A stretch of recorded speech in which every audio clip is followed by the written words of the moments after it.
Hello and welcome. It is September 12th, 2023. We're here in the Active Inference for the Social Sciences course at the Active Inference Institute and having a discussion section on semiotics and semantics here with Lorena Sganzerla. We're going to be having a fun discussion, I hope. If you're watching live, please feel free to write any questions in the live chat. If you thought about joining and you weren't sure, it's not too late. Otherwise, we're going to pick up on some key points from the lecture and on the topic and see where we go. So, Lorena, welcome back. And however you want to begin, let's go from there. Okay. Hello. Thank you, Daniel. So let's try to recap a little bit where we left off during the lecture. Just to remind us where we were, like my point, what I was trying to articulate was the idea of what does it mean to talk about a formal semantics in a way that is not really loaded, because it's an interesting thought, like to have a semantics that is actually only formal, right? In principle, it would be relative to meaningful, to meaning, right? And in the notion that active inference is trying to cash it out. It's more like an idea or a way of modeling how we deal with meaningful situations, and to understand that in a more interesting, more embodied, and more concrete way, I was suggesting that we could use biosemiotics as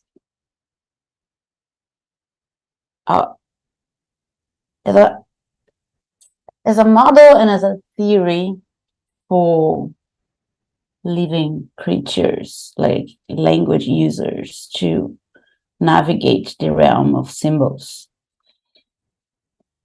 And gave one example, which came from James Scott, which is the European forestry that comes with a practice, understanding this scientific understanding of forests as a practice that allows us to refer to meaningful things in the environment in terms of what is valuable, what's interesting, and what is not.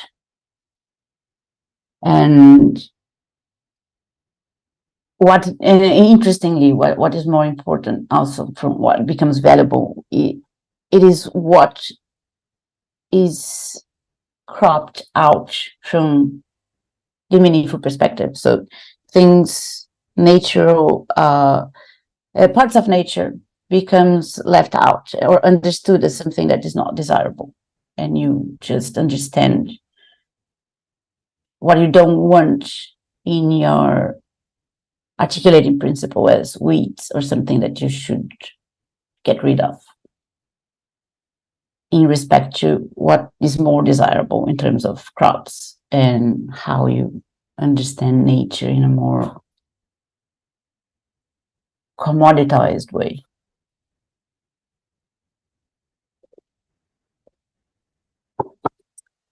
And I find like this example from Scott kind of very, very elucidating. In the book, he creates this.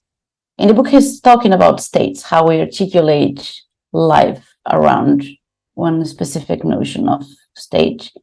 But in this specific example, he has the idea of one official observer, and this official observer establishes a principle of meaning. In a way, you have to have a handle of nature, and that also articulates how villages and how practices around agriculture and how people relate to each other within these practices gets organized.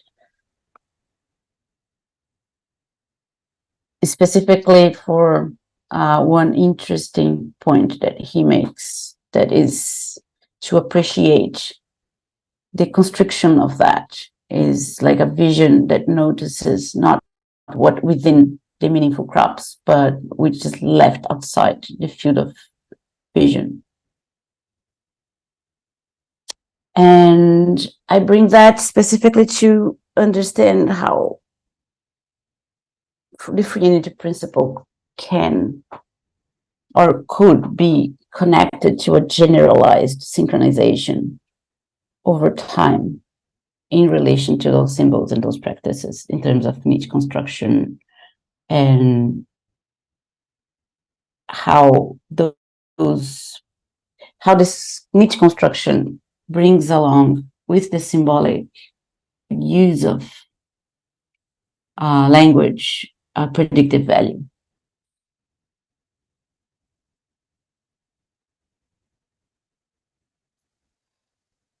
Thank you. Bryn, wanna bring up any thoughts on that or any other pieces, or I'm happy to add a comment.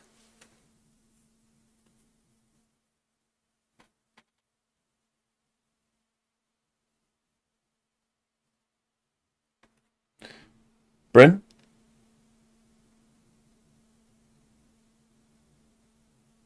Okay, guess not. Okay. Um, a lot to say there. There was a little bit of a double play with what is cropped. On one hand, what is cropped is the industrial crop that is being prepared, and then the other side of that coin is what is cropped out. And what we crop in is the part that we're paying attention to, and we can't pay attention to everything. So it's like two sides of the same coin. What we pay attention to, what we include in attention in our cognitive awareness, leaves the shadow, which is what we exclude. And that could be like the weeds or the other ecosystem services. So by highlighting the meaning or one dimension of meaning or one stance on meaning, it's like a seesaw. That becomes salient to the extent that something else must be deprioritized. So that's how we accentuate these distributions of meaning. And what do we get from active inference and free energy principle beyond, for example, what's provided in seeing like a state? I think there's a lot we could say on that, but one piece is we get a process theory, a real procedural approach to how different systems come to do sense making and cognition and action. So just describing the lay of the land or the history of forestry in Europe or any other state of affairs in the world, merely describing it may not even help us determine what's going to happen a short time later, let alone a long time later, or what might happen in a very different ecology. Whereas if we understand the processes of sense making and decision making that different kinds of cognitive agents do, certainly humans, also those states as cognitive entities, which is what seeing like a state or thinking like a state entails, we get a process-based view on what otherwise might be merely descriptive. And along with that process-based view, we gain an increased ability to make unique explanations, predictions, accounts, and so on. Yeah, we can. We can also understand. We can also understand it in a different perspective in terms of realizing what becomes sensitized and what becomes desensitized along the process. So you can possibly model that using this kind of tools and understanding how that happens over time, right? I don't know how much in terms of prediction of things that were not foreseen in these descriptions we can achieve. In fact, you can achieve some level for sure, but like that system should be decide how that delivers a very all-encompassing prediction. In this cases, I don't believe it can, right? I don't think that's the purpose as well. But we can at least have, which is might not be as positive as we want, but I think we can understand how we can gain some understanding in this process of being more sensitive or less sensitive to specific primes, and how this organizational principles, how powerful they become over time. Yeah. I'll read some comments in the chat, and then Lorena or Brent, feel free to just give any thoughts. Just Upcycle Club wrote, "Hello. Biomimicry can enhance biosemiotics by showing us how nature solves problems and creates beauty through signs and codes, and by encouraging us to apply these principles to our own creations." Yeah. The idea of coding is an interesting idea, but to talk about codes, I don't think we can. That's my take, right? I don't understand. Like we haven't coded any type of principles within our cognitive ability, but biologically speaking. However, you can understand these encodings in terms of becoming more or less sensitive over time to environmental cues. As the example in terms of, I use the example of forestry, right? So in that specific case, what you become more sensitive, and the more you organize your life, or social life is organized around specific principles, then you can make sense of these relational stories, instead of just leveraging one full difficult to explain notion of encoding in terms of social cognition, because it will be hard to explain how the brain will be encoding these specific symbols, but they can be cashed out in the environment relationally in terms of those organizational principles. And then you have this idea of biomimicry, like these reiterations, and how that comes along with to explain what this mimic or this meme will be. Then, well, that's not so straightforward, I think. Well, certainly decompiling the source code of nature is somewhere between challenging and misguided or impossible. But that notion of a code script for biology has animated discussions of life, going back to, for example, Schrodinger's What is Life? He basically says there's two aspects of living systems. There's their organizational capacity, their negentropic capacity, and then there's their code script, their aperiodic crystalline informational repository. And then another place that coding comes up, a little bit less in the source code space, is predictive coding. And that's, in a way, highly compatible with active inference, and gives a deflationary account on how the semiotics are encoded, rather than saying, well, this is what this variable in the source code means, or this is what this codes for, or here's a code switch. Predictive coding is like saying, we're not even going to touch the semantics of what the sign is itself. We're just going to hypothesize that the way that information about the sign is transferred is through this maximum information signaling approach called predictive coding. Because predictive coding arose out of video compression algorithms, and only at the end of the 90s was found to be increasingly relevant for neural circuitry and so on. So it's another example of where like a process-based approach ends up deflating or reframing the otherwise semantically loaded question. It's like switching out the question of like where we're going to be with how we're going to get there. And instead of only focusing on the meaning of the signs, first off, as if the meaning of the signs could be discussed outside of their implementation. And then even if we could figure out what the signs were, we would then just turn around and want to know how they were transmitted. And so predictive coding or predictive processing in a way short circuits that or inverts it by first looking to explain how information is transmitted that could support semiotics. And then in the context of biological systems, we naturally have biosemiotics. Yeah. I would ask the question when you talk about information being transmitted, right, what that actually means. And I think that's a very, very big topic and a very large discussion in terms of information theory, when specifically applying that into biological systems.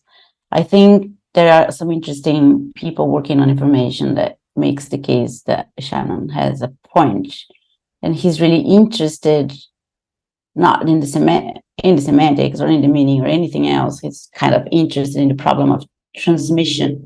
And when you talk about transmission, it's worth to ask what is being transmitted exactly in the terms of signals, even if you're capturing specific patterns and you think that the pattern is this thing that will be transmitted in that sense.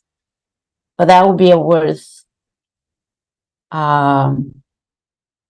asking question to understand, like this notion of what is actually being transmitted in that sense. Like the information theory is focusing on this notion of the problem of transmission, and then all the concepts that come along to explain that in terms of uncertainty or noise and everything that impacts this transmissional processes.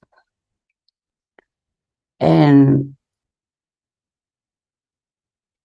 if you're saying like we're transmitting information in this sense, that is breaking this semantic code apart, yes, it is, because like the problem is not focused on that. It's that focusing on the specific correlations that we have, that we call like they were mentioning as information, and how these correlations are ab initio from the get-go, from what is being picked up in one side being correlated to what comes into the other side, right? How do you lose or gain more information in that? But the deeper question here is how can you say that you are actually gaining or losing that information, because you are defining this correlation that could be transmitted or not from the get-go. If you don't have that, you don't have anything being actually communicated. So with that in mind, you can explain these concepts in terms of function, and then there's a bunch of theories that navigate this sense of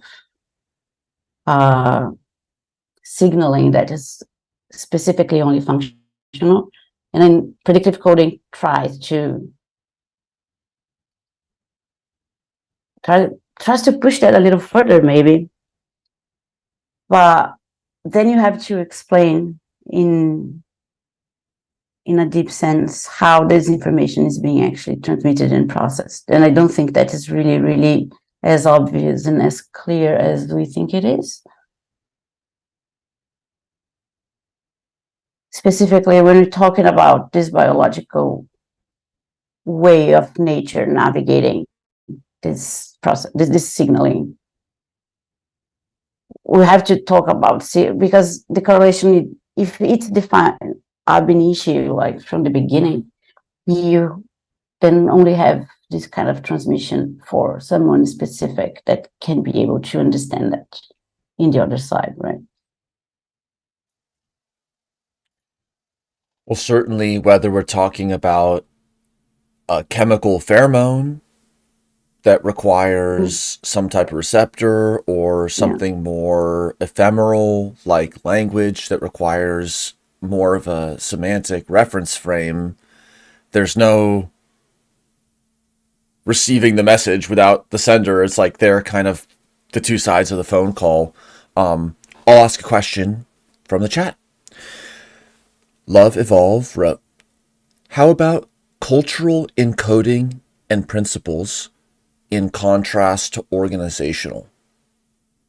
So how do we think about cultural meaning, and is that similar or different than organizational? Yeah, that's a good point, right? I think if you take very seriously the example from the forestry as a practice, then I think it has to be organizational in that sense. The meaning navigates this organizational practice, this organizational story that unpacks not only communication between agents, but also how the environment will be interpreted. So, and in this sense, it will be transmitted and repeated over time because it has a history, and you cannot ignore like the history of these practices being pushed further and replicated through generations, right? So the way like the villages will be organized in terms of that specific practice, for instance, can be understood in a meaningful and cultural way that organizes life in virtue of some specific principles that sensitizes agents towards specific directions. And I think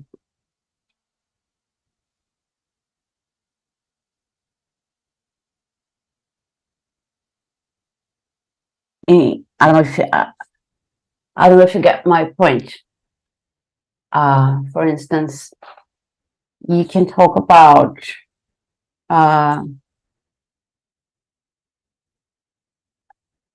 if you think about archaeological findings and how archaeological descriptions of specific villages and how they navigate this mapping out this archaeological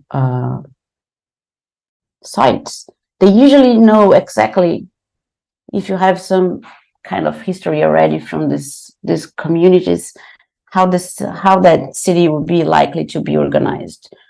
First off, like, where is the water? And if the water is in certain directions, probably there will be certain kinds of relationships with housing and communal housings, and where they're going to place their dead in relation to this kind of specific organizational principle. The water is here, so plantations will be not so far away from that.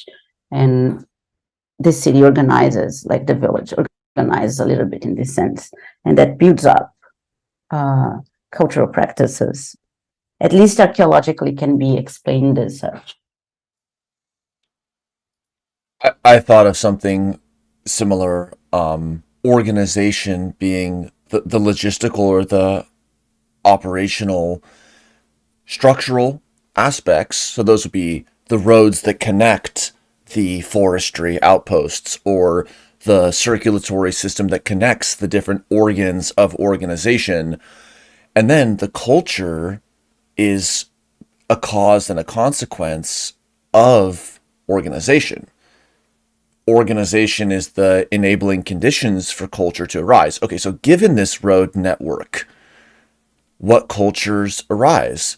How similar or different are they convergently? What are their practices or there are narratives that are shared amongst these different outposts.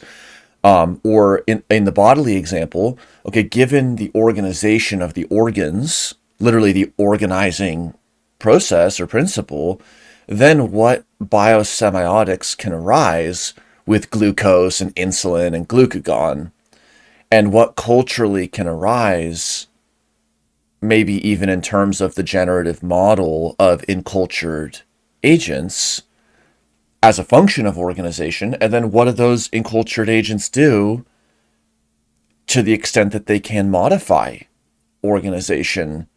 And so these kinds of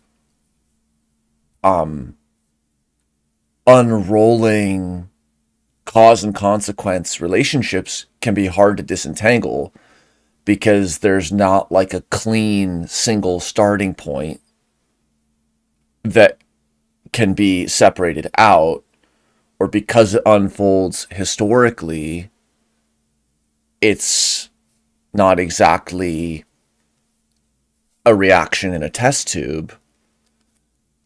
So how does active inference give us an entry point into thinking about this? Yeah, I think that's one interesting thing about active inference, that you don't really need one you don't really need an origin point, right? You can start modeling and start understanding that at any given point, and build up from that story and see how it unfolds over time. I think that's the most beautiful idea, that you define the parameters, and then you see from that parameters that can be arbitrarily defined, and you can navigate how things change within those parameters in the generative model, right? When you have your like dynamical systems, for instance, you have your state space. They have some specific range of defining parameters that set the limits of that possible states that you're going to navigate.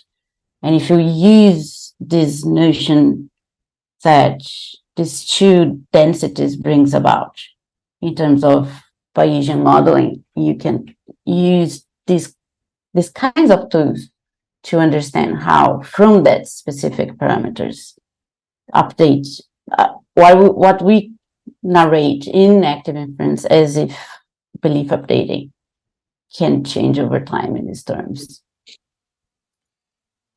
That's a very nice point. It reminds me of Bruno Latour's actor network theory, or ANTS, which kind of advocates a similar approach to what you described, which is like enter anywhere open-mindedly, because in an iterated modeling or iterated analysis setting, the first proposal or the first trace detected, we know that's not the whole picture. There may not be a whole or only picture, so we need to enter and iterate.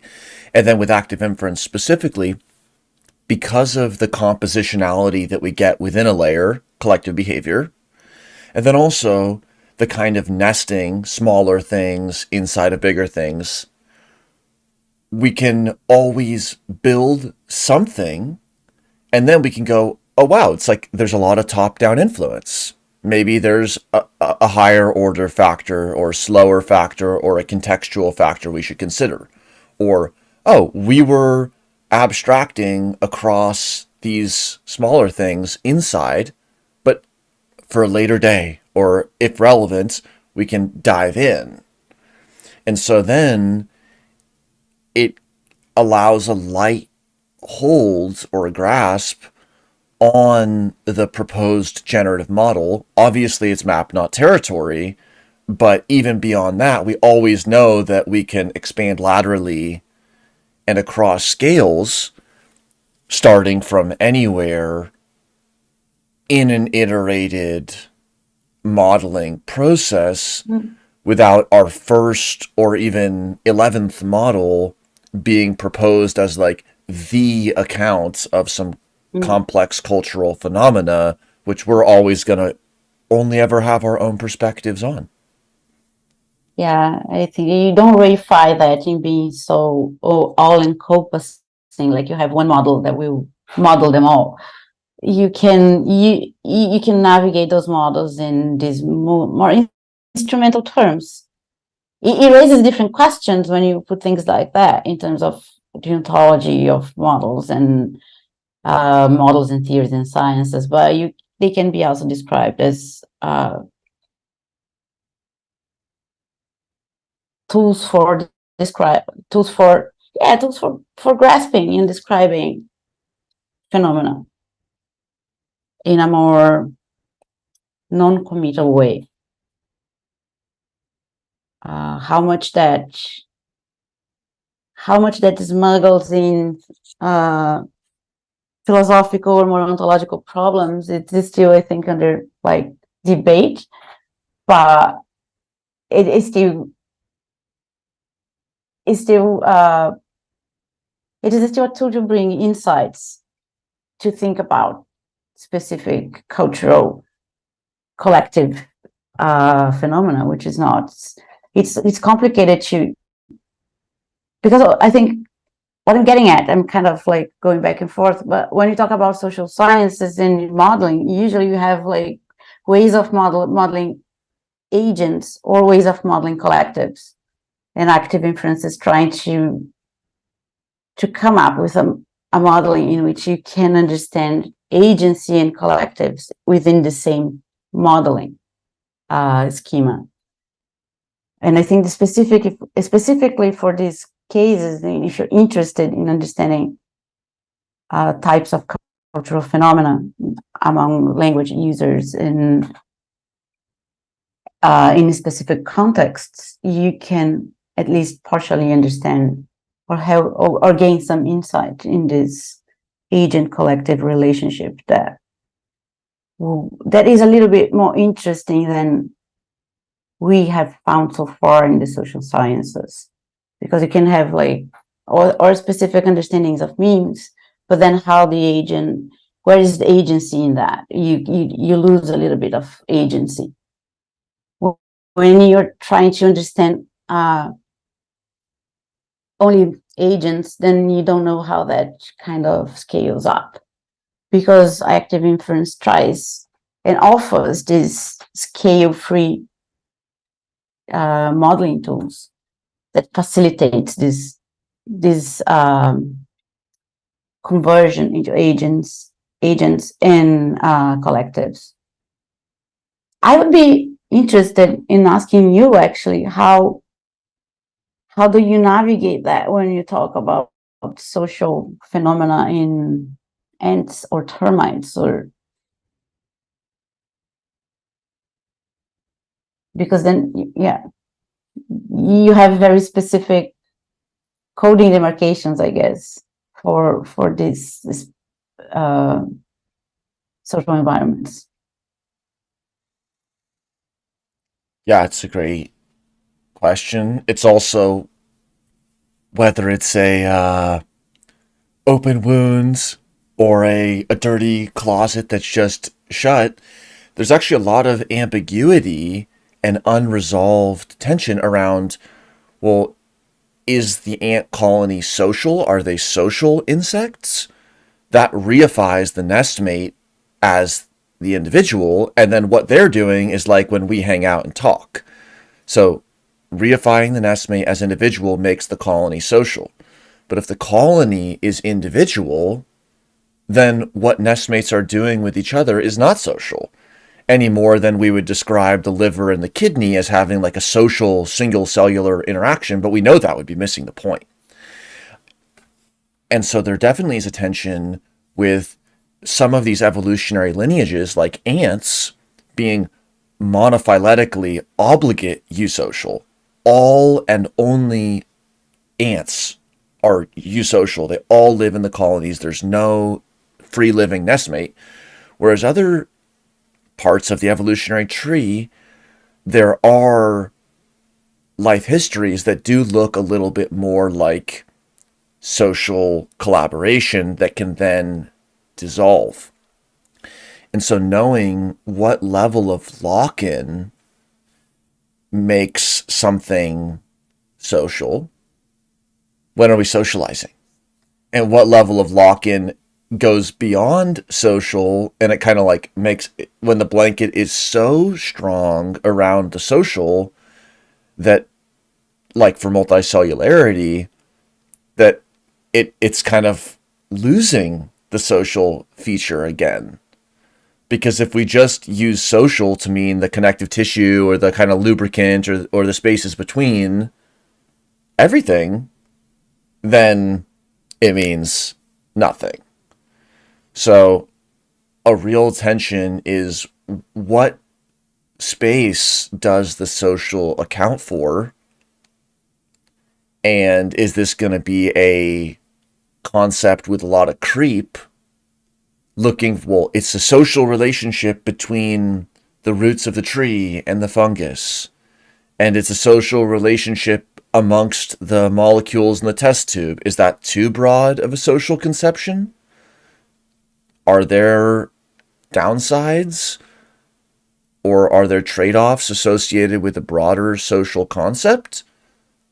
Do we dilute what the social means? And then on the other side, might we exclude phenomena that could importantly be considered social? Well, that's not social. They're just talking on a train. It's like, well, that's the other side. If we were to have carving out encounters that we do want to include as social, and is there a true social? Does active inference help us sidestep or at least negotiate this territory? Because we could develop a generative model or an ecosystem of shared intelligence with one person and two Internet of Things devices and a bird and a metronome, and just say we made what we made, and then leave it as a second order interpretation, whether that is a social setting. I mean, I think you are pointing at like how at the granularity of those scales, right? If you have a model that one-to-one to everything that you already have, it's probably not interesting and not informative, because you cannot like define those limits of what you're trying to understand. And on the other hand, when you do that, when you define those limits, if you're too narrow, or you're gonna leave out, you're gonna idealize also in a way, right? And leave out many other parts of the system that you're interested in. But if you don't do that, if you don't make this if you don't make this decision when modeling anything, then how you can have any access to the phenomenon, right? And to connect this to the forestry. So in the forestry example, the desiderata was lumber. Now, that may have been a very narrowly scoped desire, but it's a relevant thing to want this resource. And then industrialization, science as a process, professionalization, those allowed the description and the handling and ultimately the kind of top-down legibility and control, thinking like a forestry company. Now, with respect to the social sciences, by analogy to forestry science, so now we're entering an era of increased legibility and control of social systems, and human natural capital and attention as a resource, trust as a resource, in a way is being cropped, analogous to produce the content of lumber, but now there are social contents. So as the social goes from being just only simply the water we swim in, not something that's even compared counterfactually to alternative cultural possibilities per se, but falls under the scope of the professional management like forestry, then that's when this discussion of, well, what's the lumber and what is the weeds that are being pruned, and what ecosystem services when we pay attention to certain parts of human social culture, and when we seek to make more of this kind of lumber, what else does that come along with? And what decisions come into play? And that comes along when you see the process.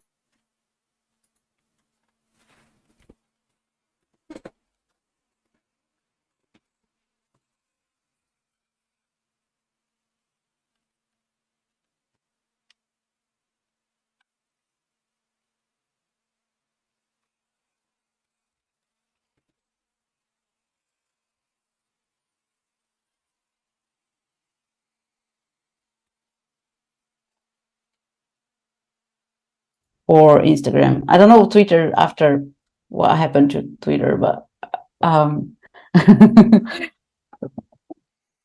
but yeah, the in terms of attention pruning, you do have that very effectively already happening. Already, you can see how that happens efficiently in the world in elections, for instance.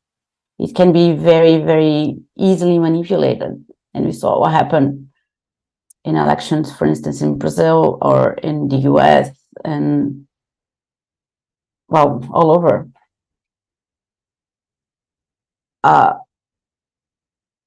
You navigate a system of attention organization that selects in only what it thinks that you're interested in. And the effects of that in terms of decision making and in terms of trust, in terms of diversity of discourse, we have seen that it can be devastating.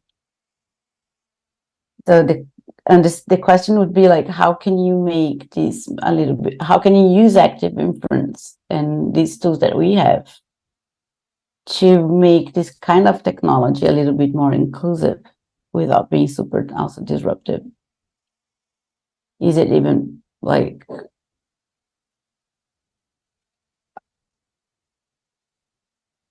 a possibility? I really don't know. I think it's an ethical problem that we have when we talk about social systems and these principles of attention exclusion, leaving things out.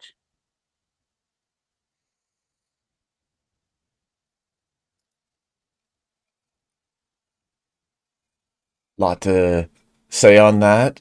Yeah. With modeling and interpolating, and models, whether it's large language model type or linear regression type, it is able to interpolate, to put data points within an enclosure of what has already been described.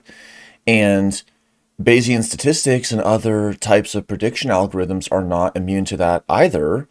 If we have some prior distribution belief, we believe it's possible for it to be between 20 and 30 degrees outside. Then, when we get data inside of our bounds, we can converge. And that actually tightens our beliefs. Not always a bad thing, of course. And then outside of the scope of the possible, those data are just seen as noise. And they may not even be integrated. So then that can lead to a reinforcing process, not necessarily an adaptive one either, where information that's confirmatory is used to ratchet and increase precision, and then information that is not confirmatory is discarded as not useful. It doesn't, yeah, in this case, yeah, it doesn't even enter the landscape, right, of attention of the user.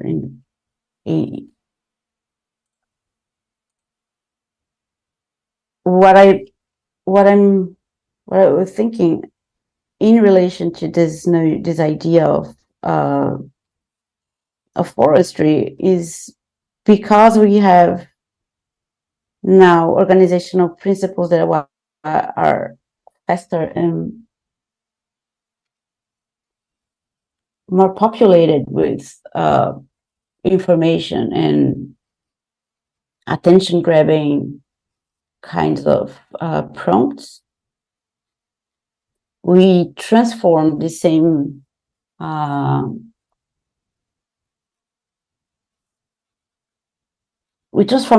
principle into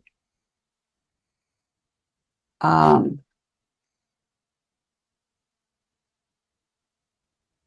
harder to grasp process. It's hard. It becomes more complex. It becomes harder to describe.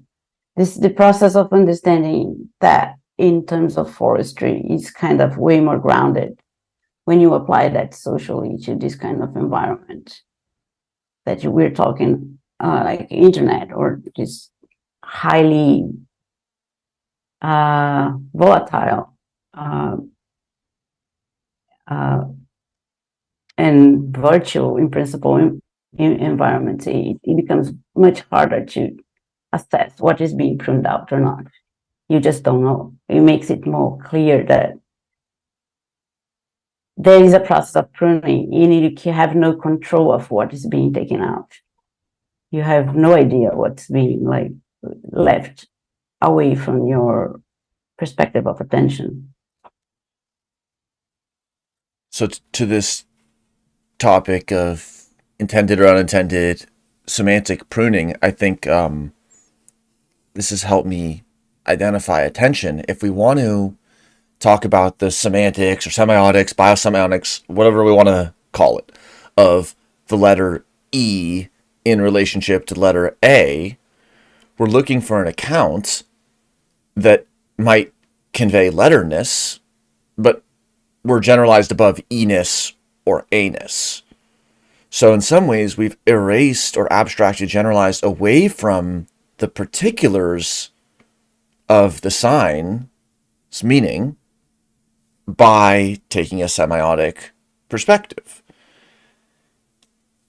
And so it's like we got into the game to have a semantic account of biological phenomena or of any phenomena for a biological entity. Yet this process, in a sense, distances us from the particulars that actually do grant it that meaning in the actuality. Like if we walk into a sacred space and it's like, oh, well, that is just doing that over there, and this architecture is doing this, and because of the layout, people must use the room this way. That's removed from the actual meaning, which is the cause and consequence with the organization and culture that we discussed. But that prima facie account doesn't generalize.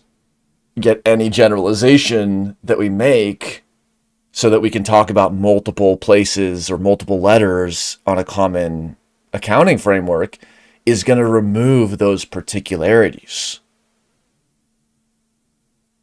So it's a very challenging catch-22 whether we want to really account for the n equals 1 and maybe even live and act and play and work in the n equals 1 versus develop something that might be satisfying and cut and dry, but it's always going to be on the sidelines with respect to what it actually means. But what do you mean? Like, I don't understand what you're getting at. Like, is it you mean like it's generalized or not generalized? I didn't get that. Like when we have when we generalize, when we ask what words mean, what words mean beyond any given word, we've lost touch with what any given word means. Mm. But words are what they actually mean in a situation. So it's just in this scientific approach to meaning, semiotics and semantics, we have these two tensions or a tension to reconcile between actually giving an account of the meaningfulness of the specific thing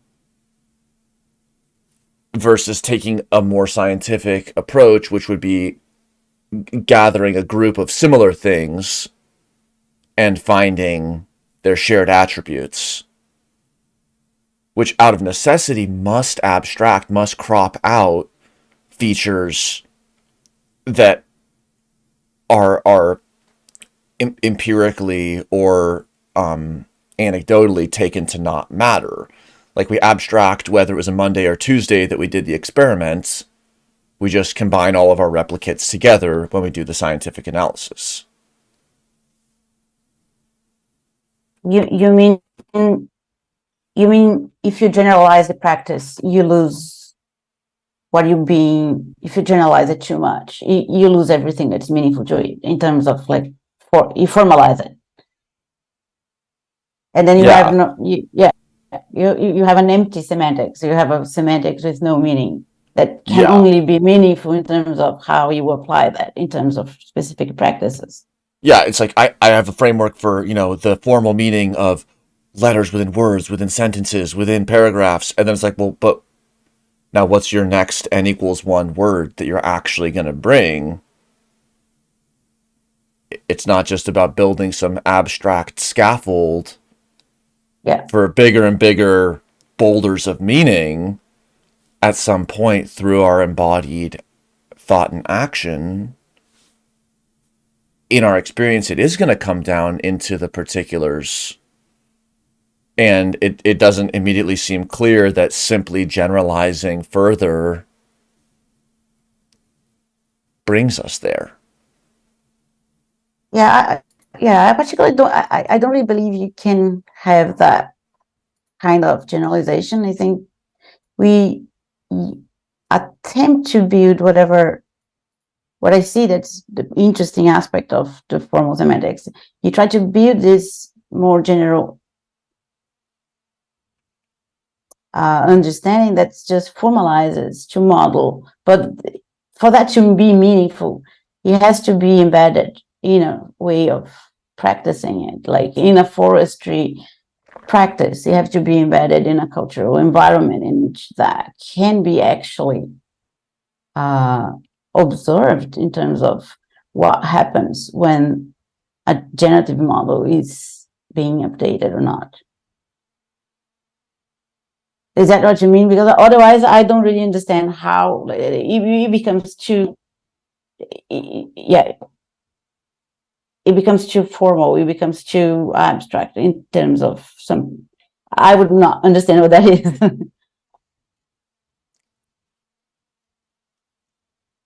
I'll think of a little more. Bryn Yeah. or TJ, do you want to add any thoughts or questions? Yeah, sorry. I think like I don't have a lot of context. I've been like following some of the discussion, but not attended a lot of these calls. So I'm like, it's all good. Yeah. I don't know. I think I'm in general just sort of interested in trying to understand the relationship between like sorts of like constructionist epistemologies and like generative models and active inference style stuff, and how active inference style, what are the philosophical commitments that active inference involves with respect to knowledge and epistemology. And there's a sense in which like rational choice models often assume a certain sort of like objectivity to beliefs, and then desires are where most of the degrees of freedom lie or something. Whereas there's a lot of there's a lot of things that come up once you start talking about reflexivities, where concepts themselves become self-fulfilling prophecies. What you believe about, what your beliefs about society ends up shaping the society itself. So there's a sense in which there's this codependence between the object of knowledge and knowledge about that object itself. And I think, I'm sort of interested in like how the active inference ways of thinking about this offers what perspectives on those questions and stuff like that. Yeah. Thank you. Great questions. Yeah. So when you talk about the object of knowledge and the knowledge itself and active inference, I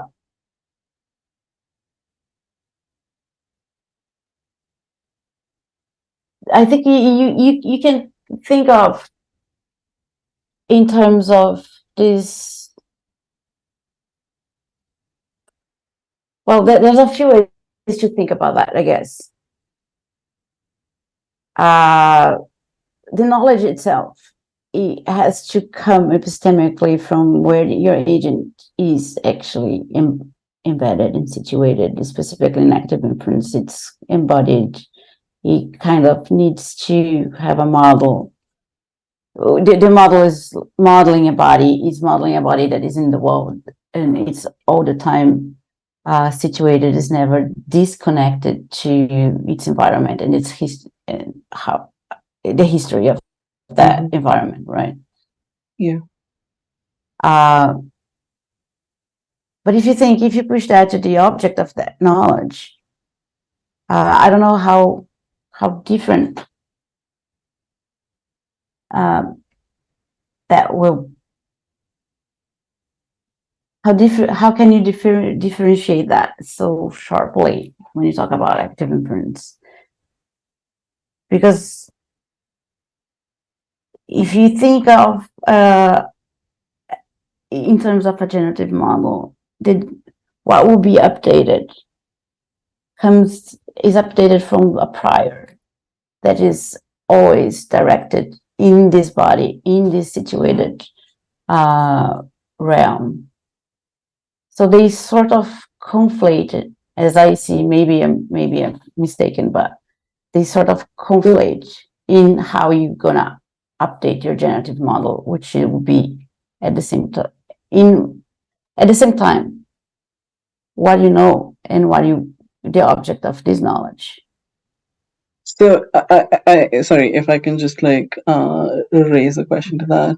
Yeah. So I think that there is a sense in which, with respect to something that in epistemology would be called self-knowledge, there is a question here that the active inference agent has this model of that is situated in the body, or in its structure, and is also modeling that structure itself. And there is this issue of where the belief is not unidirectionally dependent on the object sort of a thing, but has this feedback loop thing comes up there. But there's another way in which I think where this sort of thing comes, where even if the object is outside of the body of the knowledge, I think that could still come up. So for instance, if I live in if an active inference agent lives in a society of other active inference agents where currently all of them defect on prisoner's dilemma, but maybe on further reflection they would want to, again, I don't know what further reflection would mean in the active inference sense, but I'm just saying in the intuitive sense, that what would it mean for them to go from one fixed point to another fixed point where they're all cooperating, or something like that. And that I think is not clear to me, how that shift can happen in active inference, where it's not just purely using the empirical information to keep running the mill of your free energy equation, but also recognizing the contingencies and then identifying those contingencies to make something shifts from one state to another. If I model that the society is a cruel space, and if everyone models the society is a cruel space, then we will end up creating a society that is a cruel space. But if only we could recognize that our belief or our model that society is a cruel space is a contingent belief, and we could all somehow negotiate or communicate and shift to a different belief about what society is, and society is a kind place, then we will end up creating that kinder society or something. And that sort of like a belief about the thing that society is, it's not entirely within the agent. Like it's sort of it has a weird intersubjective character. So it's not entirely outside of the agent either, but it's not entirely internal to the agent either or something. Yeah. Does that make sense? Yeah. You can think of that like you're talking about active inference. Action comes first, right? You have to. You don't have the knowledge like inside your head waiting for you to push that out of the way. Action has to come first. So if you take that as a principle, an organizing principle, it depends on the contingency of your actions. The possibilities might be limited by your situated condition, but they are limited. It doesn't mean that you don't have like a range of options from that state space in which you can go, you can navigate. So you can navigate it for the good or for the bad, but it starts with the action perception loop. It starts with the action. I'll add a few other pieces on that. TJ, very good point. Like when we see the pragmatic component of action as self-fulfilling, epistemic component of action having to do with gaining knowledge and the salience of information, but the pragmatic component is about bringing our observations into alignment with our preferences. And then you identified two related settings. One of them is like pure intra-subjectivity. Like I expect myself, or I find myself, or I habitually think about X. Well, that's kind of a trivial self-fulfillment because thinking about something is its own fulfillment. And then when we're in this second person or social space, we can agree on little performance art or on a game, and games give evidence to that when people are able to perform communication or message passing such that new expectations or preferences are set, whether more top-down like, more seeing like a state, or more laterally, more like collective behavior, then those regimes can be embodied. And then you brought up a very important point about the awareness of the contingencies or awarenesses of adjacent possibles or of counterfactuals. So the body might be, we could model its morphology as doing some computation, but that doesn't mean that the morphology has an awareness or can explore a counterfactual. Like bodies are not always exploring every counterfactual because skin is in the game. But again, mentally, it's very cheap and easy to consider counterfactuals, and situational awareness of social settings, especially if it can be not just understood but communicated, opens up a space where we're all playing prisoner's dilemma. Now there's parameterizations of multi-agent prisoner's dilemma where tragically we just all defect all day and never learn. There's also parameterizations where you just start all cooperating and never defect. And then the interesting settings are where there might be like phase transitions, or where a perturbation moves the system from one attractor into another attractor. So there's just a lot of richness, and that's the work of building generative models and that iterated modeling process to unpack and refine. And active inference isn't going to have a stance on the prisoner's dilemma. We can use active inference to describe the prisoner's dilemma, but active inference isn't going to come down on literally even a little 2x2 game theory matrix. So we can then extrapolate that active inference is not going to come down with an opinion on something significantly more rich and real than a 2x2 game theory matrix. And so that work is what people enact in applying active inference. Right. And I think like my question is something like, but insofar as like humans try to constantly improve their social games, how can we model that sort of a prior over your actions or policies that enables that sort of like progressive um, um, improvements or something? Well, you can we're assuming that we're trying to improve, right? We don't know that, but you can model them as improving. But like following Daniel's lead, we're talking about these specific games and contingencies. They this transitions from one state to another. Specifically, if you're talking about this modeling of social actors and talking about several actors, if your model involves several of them, will not be really linear, right? You don't have like a easy, smooth transition of improvement. You can capture over time as modeling how they might tend to go towards a direction and understand that as improvement, but that takes specific iterations that will not be fully linear, I guess. Specifically, if you want to understand error and improvement instead of trial and error, but trial and adding up into this error, like error improvement. But when you're modeling specifically with dynamical systems, for instance, you're not going to see a full linear story. And I don't think you're going to see that if you're modeling using active inference and multiple agents. I'll add one piece there. So how can we go about modeling multi-scale social goals? So we could think about different citizens in a region, and the modeler is going to choose what knowledge to realize in the generative model. Like what you put into the calculator, it's going to calculate upon.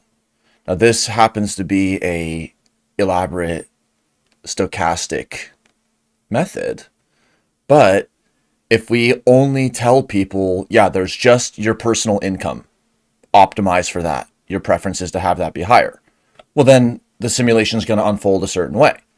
If we say, well, there's your personal financial income, and then there's your city, and then there's your region, then that opens up through different mechanisms.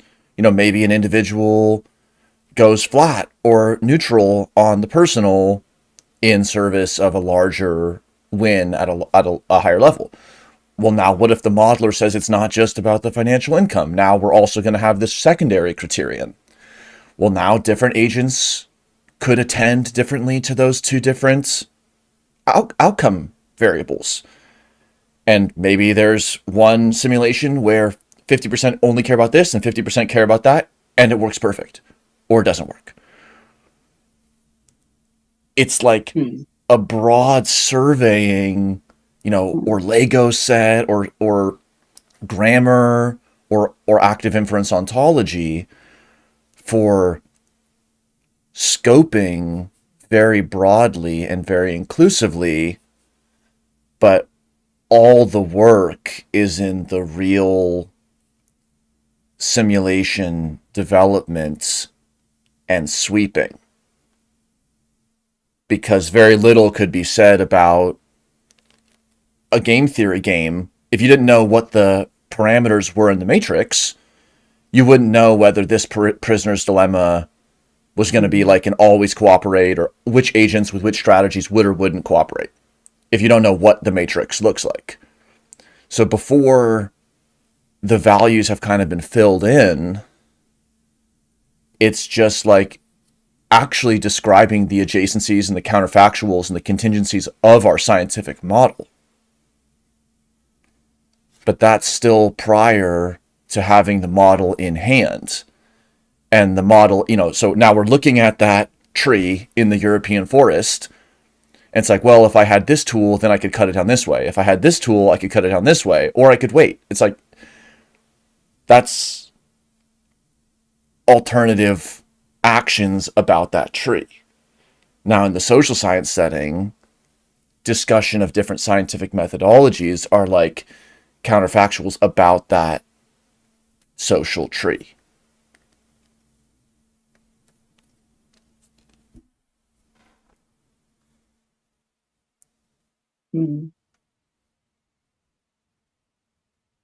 Yeah, and specifically if you're navigating these kinds of game theoretical models, if that's what you're interested in, you can even define in terms of prisoner's dilemma, for instance, specific values to see what happens when everybody deflects, and how frequent modulate those frequencies in terms of specific in multiple iterations. How you're gonna build up the weight for the tendency of deflecting again if your neighbor deflected once and deflected twice or 3 times, or and see how that will accommodate over time, how many times this agent will change its behavior until it stops changing the behavior. But that you don't really, but that again, you might use a Bayesian understanding, a Bayesian model for that, but it not necessarily explain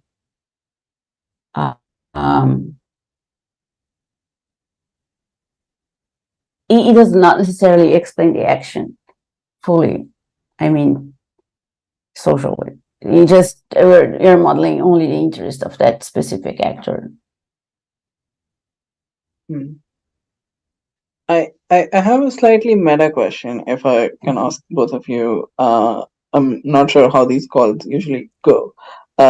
I'm curious, what are your interests in active inference? What do you think, like, what brings you to active inference, and like, what do you think active inference adds to our theoretical understanding, and in what ways, or something? Lorena, go for it. Well, I think I was trying to touch upon that before, and how we can, if you're navigating, for instance, behavior in terms of game theory, this kind of modeling, if you're talking about like trust games, for instance, you're gonna understand how these duadic interactions evolve over time, specifically over interactions. But you don't have an account of change because you have very limited options of actions. And you don't have an account also on scales. And I think active inference tries to add a little bit an account on how you can scale that, and how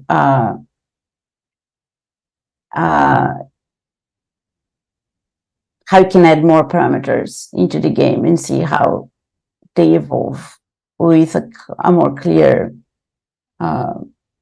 understanding, some a richer understanding, that, for instance, when you talk about specific interactions in game theory.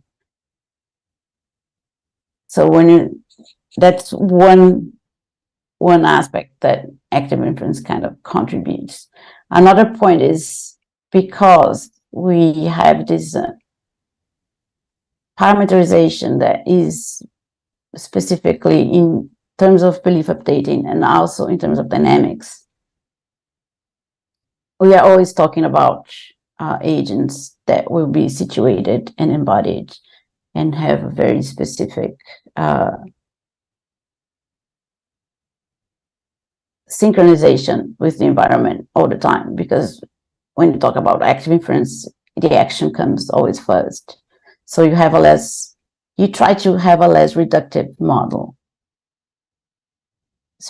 And when you want to model cultural agents and collective action, I think that's kind of desirable. That's what you're looking for. Is it also your area of interest? Sorry? Is it also your area of interest? Mine, or is that Lorena's area of interest? Lorena's. What do you mean?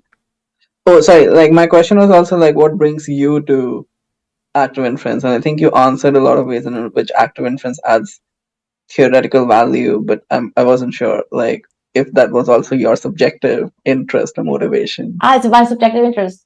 Yeah, I'm curious to see how that pans out, right? I'm interested in how that helps us to think of this type of phenomena. And I'm very interested in how this relationship from agents to collectives and back again work. Like, and I think it might give us some. Well, it gives us some very insightful way of modeling these relationships. And navigating is as you want, because this feature of being scale free is kind of helpful in to looking things. You can define your Markov blanket in terms of what you're interested, right? And see what happens.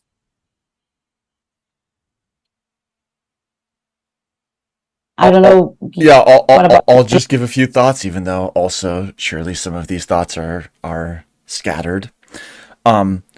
You asked, TJ, what does active inference add to our theoretical account of the social? It does many things in my view, and that's what makes it so valuable epistemically and pragmatically.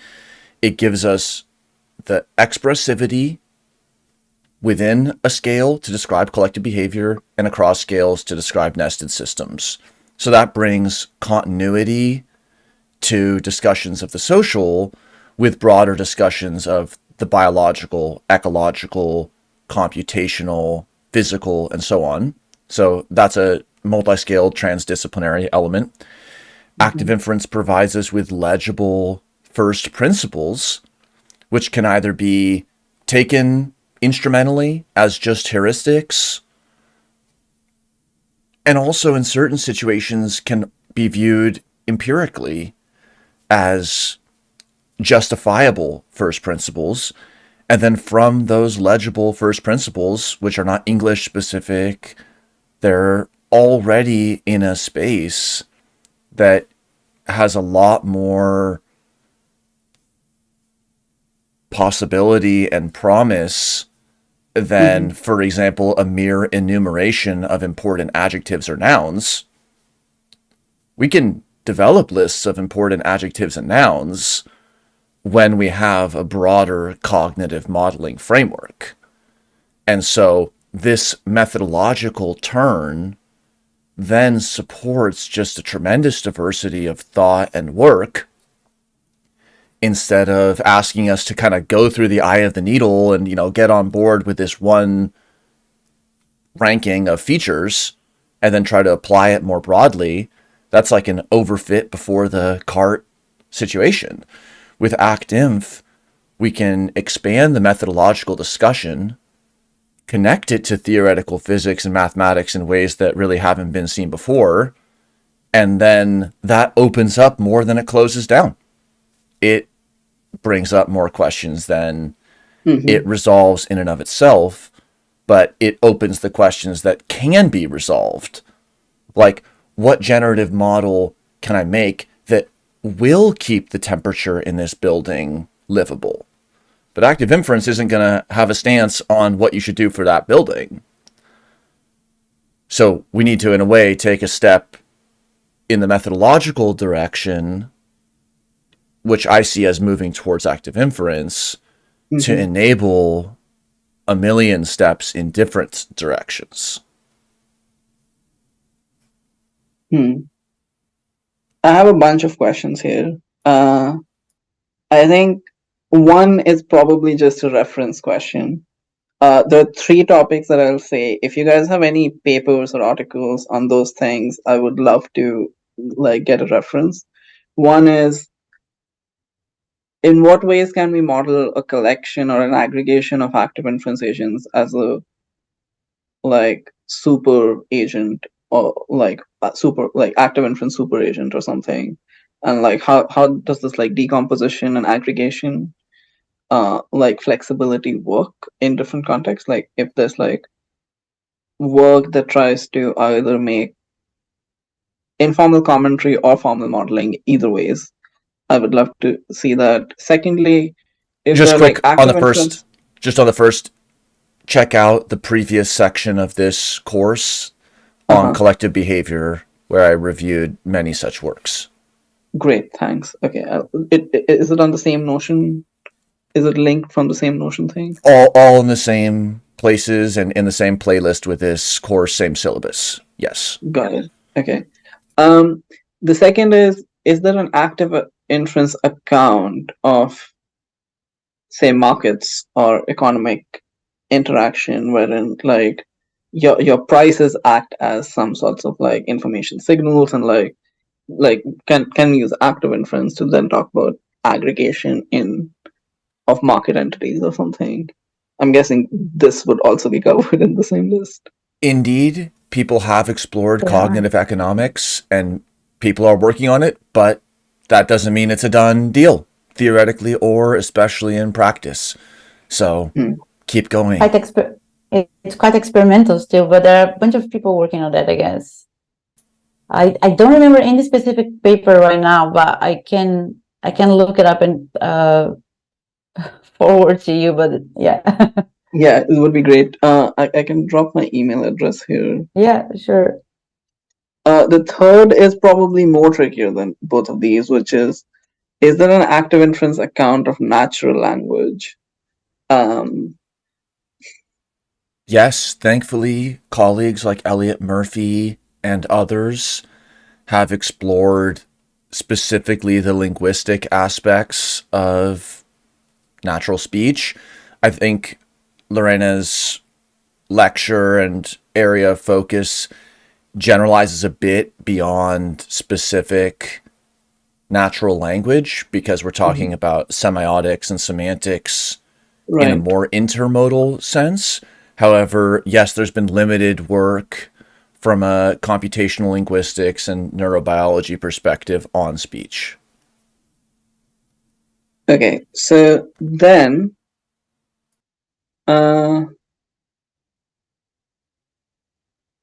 okay, so you said something like first principles stuff when you're making a commentary on what active inference brings.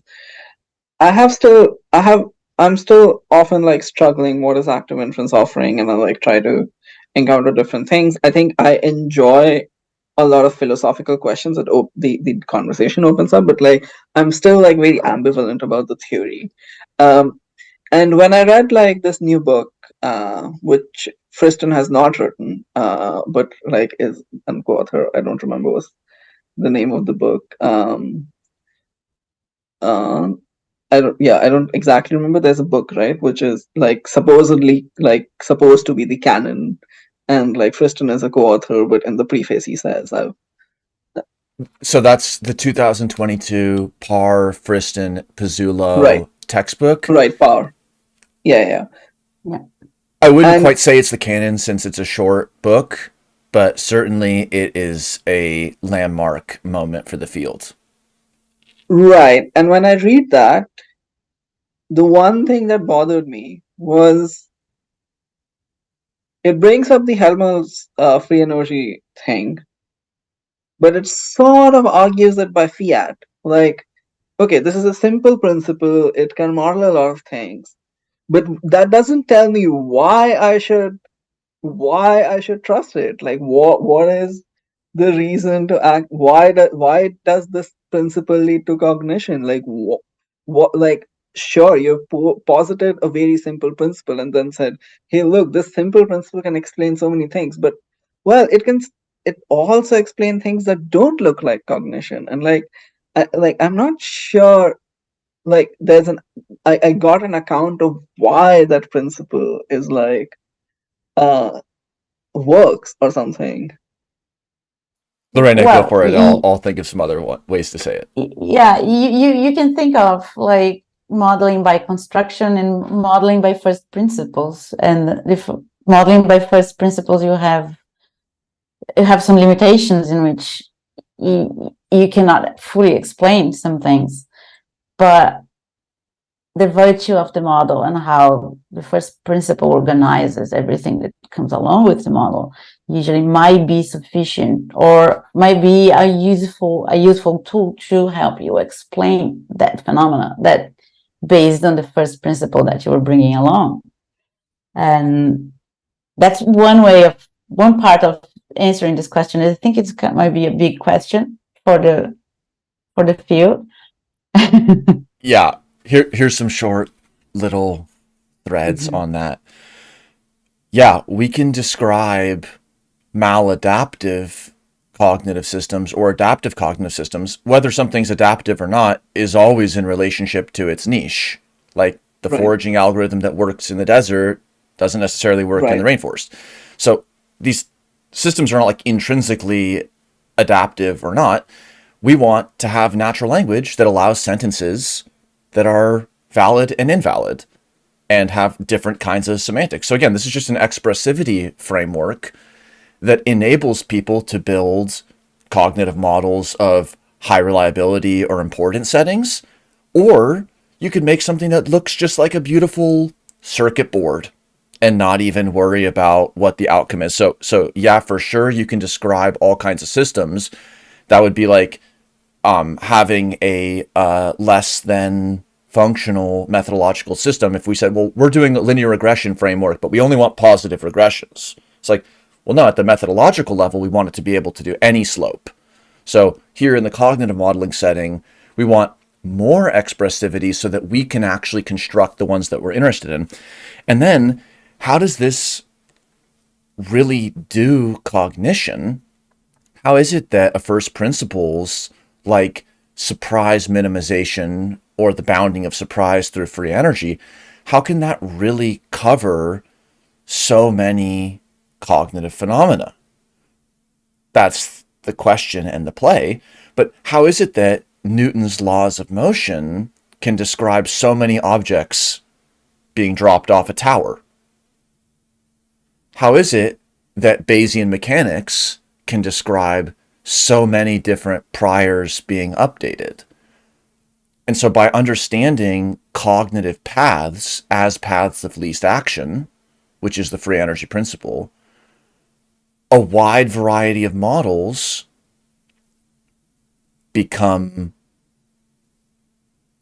of a similar kind. Now, become available. Yeah. Whether that's useful to a given person in a given setting, like if you make an active inference model of your business, it doesn't mean you're going to succeed. If you make a self-driving car with active inference, it doesn't mean it's going to work. This isn't a guarantee of success, but it's a method that can be utilized.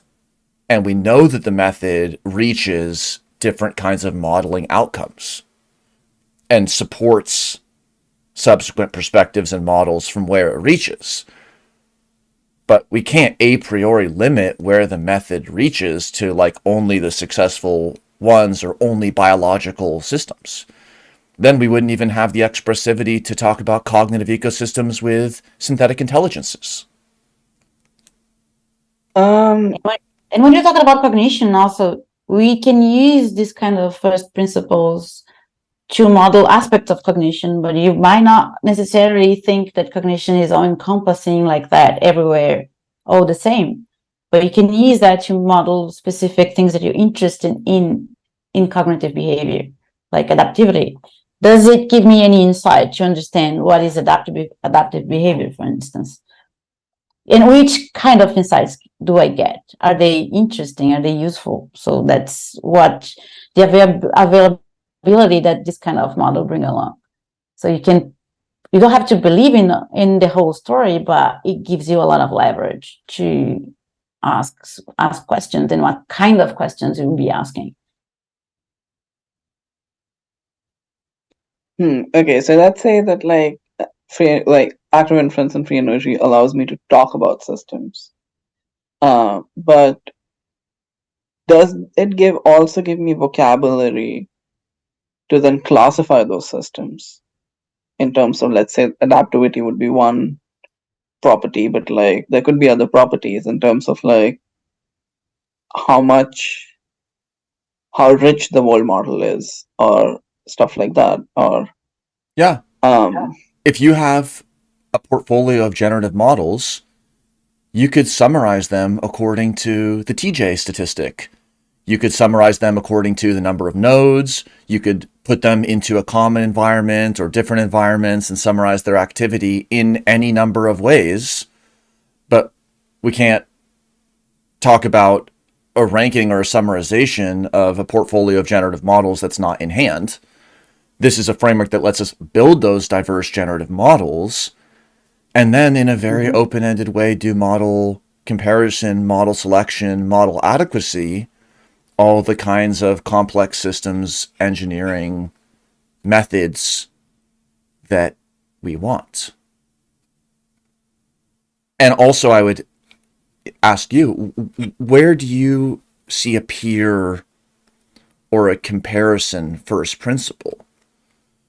You know, active inference has legible first principles, which are reflected in the active inference ontology and expressions using it, which can be represented in natural language. So that's the talking about it, but it's not only represented in natural language. Other frameworks have other first principles that may or may not be legible, and people may choose different yeah. paths to go down for whichever number of reasons. And Well, you can compare yeah. them, right? Models, like, they have the virtue, you can compare them and see which one gives you the best insight that you're looking for. Well, so yeah, I think like something that I could compare to active inference is like, say, the Bayesian utility maximization thing, and which has a different ontology. I'm not a fan of that either. Like that also. I'll just note like, that Bayesian utility maximization is a special case of free energy where there's no epistemic value. All you have is pragmatic value. And so a special diminished case. Not necessarily. You have value of information and you have explore exploit trade-offs in Bayesian utility maximization as well. Like you, like if you load into your utility function, if you can beg the question and load epistem into pragma, you're right. Then all you need is pragma. But in expected free energy, we have epistemic and pragmatic value, which is what enables us this expressivity. But I think we're aligned on that. Right. So I think like I'm somewhat like also slightly confused because in the Bayesian utility, like between the languages, comparing the languages as such, like in the Bayesian utility maximization, the exploration paths that are prioritized based on your ex ante estimation on the value of information.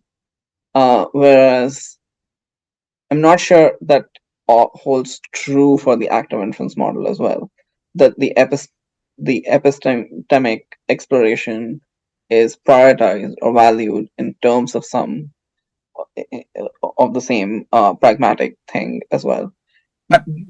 There is I think you'll yeah. you'll have a lot to explore and learn. You can make a model that is 80-20 or 20-80 or 100-0 between epistemic and pragmatic. There's nothing we can say across generative models about whether active inference prioritizes epistem or not, because you can make a model that's 100% or 0. Sorry, I meant more like, does active inference allow us to talk about systems that the Bayesian utility maximization doesn't allow us to talk about? Like, Yes. I'm talking particularly about expressive power of the language. Yeah. Like, is it like, are there things that the Bayesian utility maximization can talk about that active inference cannot? Are there things that active inference can talk about that Bayesian utility maximization cannot? Two short answers. One short answer: utility maximization must cram epistemic value into pragmatic value. We gain more expressivity when we can articulate out pragmatic value, which is the alignment of preferences with observations, from epistemic value, which is information gain. So that's a huge articulation. And the second thing is, when you're in a anything maximization framework, when you're in a utility function, now again, begging the question how you constructed this function that you're trying to maximize. But when you're in a maximization framework, we have a well-known set of approaches for finding local and global maxima using optimization or maximization frameworks. What active inference uniquely provides is it describes the path that that cognitive thing takes as a path of least action that minimizes surprise. So instead of climbing to the top of the hill, are we on a foothill or are we on the biggest hill? We're like a ball rolling to the bottom of the hill, finding the least surprising path. Now, that least surprising path can still include novelty and information gain, but it turns out to be a lot more tractable and connected with statistical physics and quantum mechanics when we talk about the path of least action, ball rolling down the hill, rather than this sort of question bag on top of a mountain climbing adventure Bayesian utility approach. Mm-hmm. But it's up to each person to feel how they want to feel. Yeah. And I think that gets a little bit what's in the book as well when you take the low and the high road for free energy principle, right? Because how much you want to have your utility maximization function being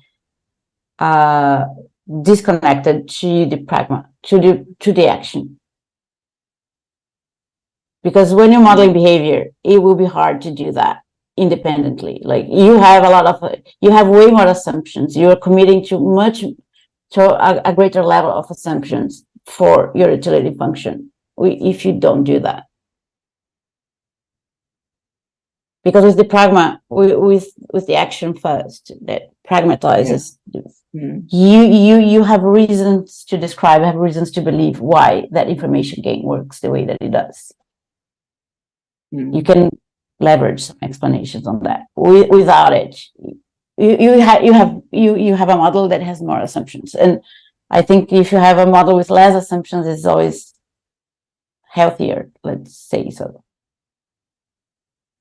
Yeah, so I think like that does talk about the comparative analysis of the expressivity, but I would also say as a meta point that like I'm not happy with either of those languages. I'm suspect that both of those languages claim certain ontological assumptions, and I'm like always suspicious. Wait, but like where are these ontological assumptions coming from?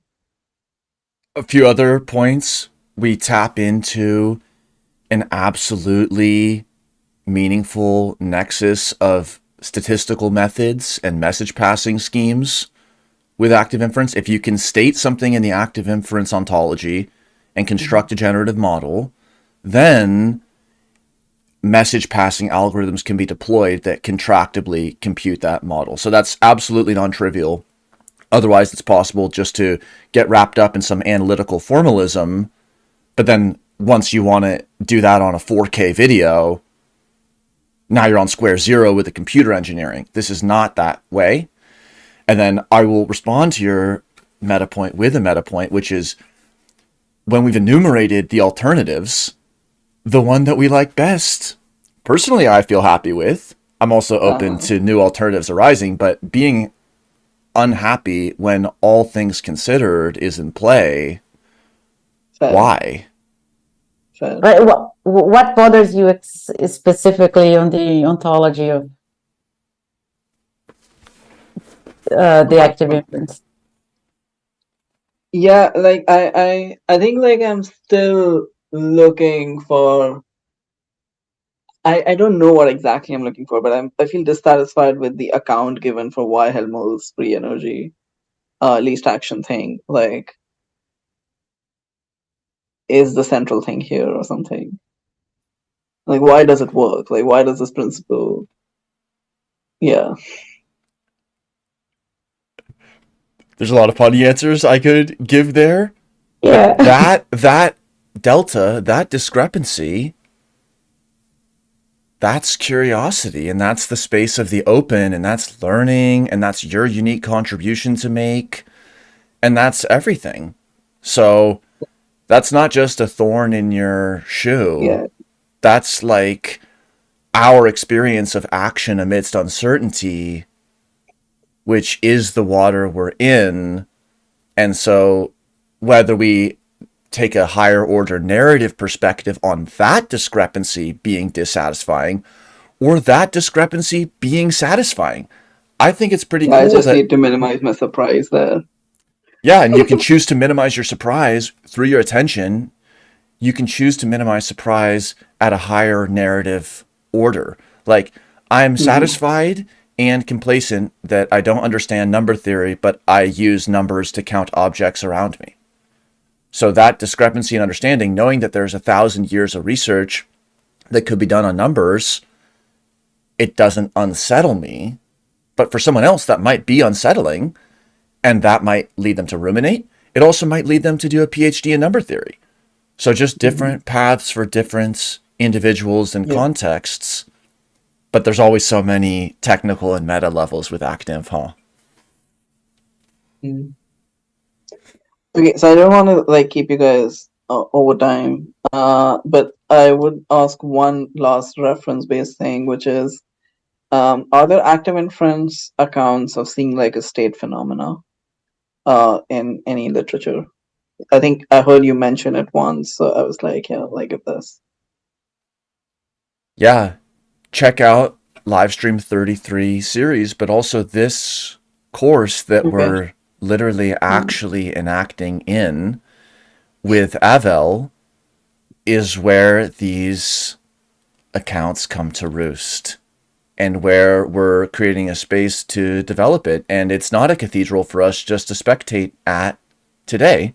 But if you want to make an active inference generative model of whatever social setting, when you have the model in hand, a lot of your questions will be sidestepped.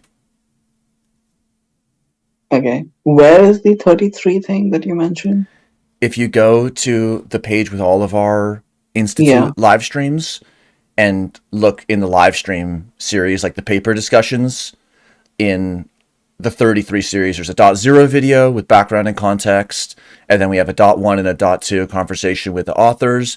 But Avel, who's also the course coordinator for this course, and Kairos Research, like Avel's and colleagues' work has heavily built on the seeing like a state, thinking like a state, optimal grasp, all these different topics. I'm on your YouTube channel. I'm slightly finding it hard to find the thing. If you look up Yeah. livestream 033.0, or if you Okay. go to in the video description of any video where it says all live streams here, go there and search for it. But you'll find it, and you can always email us or Got it. get in Okay. contact. But yeah, And I think Avel's paper, like thinking like a state, also can help you a lot to understand how active inference modeling is useful for the social sciences in comparison to other types of modeling. He makes a comprehensive description. Interesting. Great. Thanks. Yeah. and Thanks for that. this is our first iteration on this course. We are going to continue bringing new information to the table and supporting individuals who want to build generative models, around this area, whether it's part of an internship program or part of a course credit or different kinds of programs that we'll be able to develop. But this is the real thing. And we're able to work with people who want to think and do. Makes sense. Indeed. Any closing thoughts on TJ? Then I will go, and then Lorena with the last word. No, this was great. Thanks for the conversation. Thank you. Well, thank you for Brandon, TJ for joining, Lorena for the lecture. This was a fun discussion. We never really know where or how it's gonna go, but I'm glad that we could cover so many of these topics and probably raise more questions and footholds than door slams. So thank you again, Lorena. Yeah, thank you for inviting me. And I think active inference like holds a lot of space for experimenting as well. Some things you try to see if they make sense and if they're gonna hold up and open new questions. And that might be an interesting aspect of the framework itself. Thank you, everybody. Thank you, everybody, for the great live chat comments. There's a lot there. I couldn't read it all. So, till next time. Bye. Mm.